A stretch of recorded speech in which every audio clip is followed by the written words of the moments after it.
ഞങ്ങൾ അപ്ലോഡ് ചെയ്യുന്ന വീഡിയോസ് നിങ്ങളിലെത്താൻ ഈ ചാനൽ ഇന്ന് തന്നെ സബ്സ്ക്രൈബ് ചെയ്യണം. അതോടൊപ്പം ബെല്ലൈക്കൺ പ്രസ് ചെയ്യാൻ മറക്കരുത്. മലയാള സിനിമയുടെ അമ്മമുഖമായി അറിയപ്പെട്ടിരുന്ന മുതിർന്ന നടി കവിയൂർ പൊന്നമ്മ അന്തരിച്ചു. 79 വയസ്സായിരുന്നു. വാർദ്ധക്യസഹജമായ അസുഖങ്ങളെ തുടർന്ന് കൊച്ചിയിലെ സ്വകാര്യ ആശുപത്രിയിൽ ചികിത്സയിലായിരിക്കെയാണ് നടിയുടെ വേർപാട് ഉണ്ടാകുന്നത്.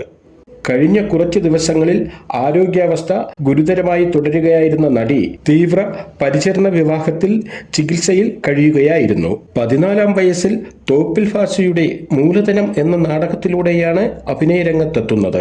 6 പതിറ്റാണ്ടുകാലം മലയാള സിനിമയിൽ നിറഞ്ഞു നിന്ന നടിയായിരുന്നു കവിയൂർ പൊന്നമ്മ. ചെറിയ പ്രായത്തിൽ അഭിനയിച്ചു തുടങ്ങിയ പൊന്നമ്മ അമ്മ വേഷത്തിൽ പകരം വയ്ക്കാനില്ലാത്ത നടിയാണെന്ന് തെളിയിച്ചു. 6 പതിറ്റാണ്ടിനുള്ളിൽ 700-ൽ പരം സിനിമകളിൽ അഭിനയിച്ചു.